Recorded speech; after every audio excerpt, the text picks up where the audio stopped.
it is really important, because what happened here and what happens elsewhere is just not acceptable. And we should really remember, the victims, but we should remember that the perpetrators of those atrocities here in Norway, but also elsewhere, they are destroying our values, they are destroying democracy. So we really must say no to hate speech, no to hate crime. And that's why one day a year is so important in order to remember. Because unfortunately, very often we are living in the time of media, of scoops, and we tend then to forget what happened yesterday. And we are not allowed to forget. So it's really important, I think, for all of us, and it's important for democracy especially.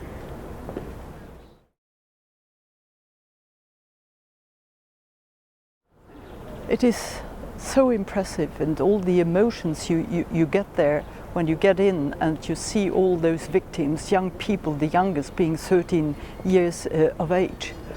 There we learn that we have to build an inclusive society to prevent hate. But of course you can't prevent all sorts of attacks. But I think what we need is solidarity, and to take that what happened as a lesson for us, and to continue to build, and not to take those fundamental values we have, not to take them for granted.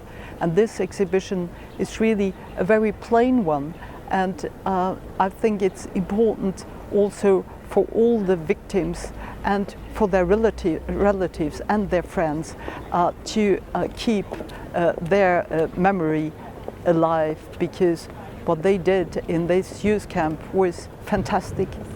And then young people, just 4 years ago, during their holidays, having fun, they were killed in a brutal manner. And I think it's also important for young people to go and see this exhibition, and to have it as a reminder that it is so important to work for our democratic values.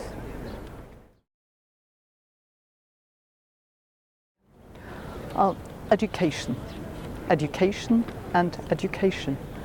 It is important that, and not to make it a subject at school, but to talk to young people, and also to support campaigns like the No Hate Speech campaign. I think that is important, and we have to build an inclusive society, and not to build up parallel societies, or even societies where there is a very strong divide.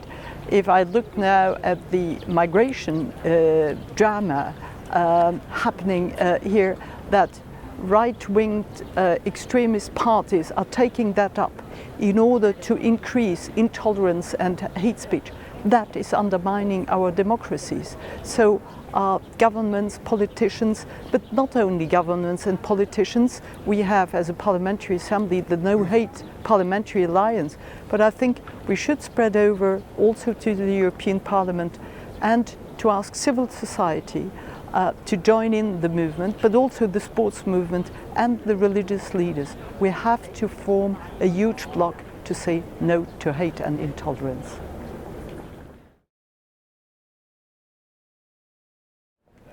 By those affected, there are many. There are the friends, the relatives, but also the whole society is shocked.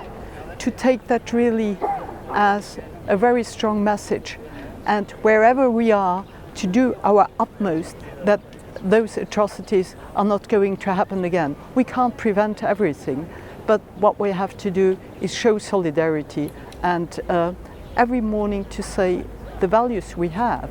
And that was the founding idea of the Council of Europe in 1949, to build this organization on democracy, the rule of law and human rights, with the fundamental values that we can't take them for granted, and everybody, everywhere where he is, should really every morning say, well, let's not take it for granted and let's fight for the values for our sake, but also and especially for the next generation.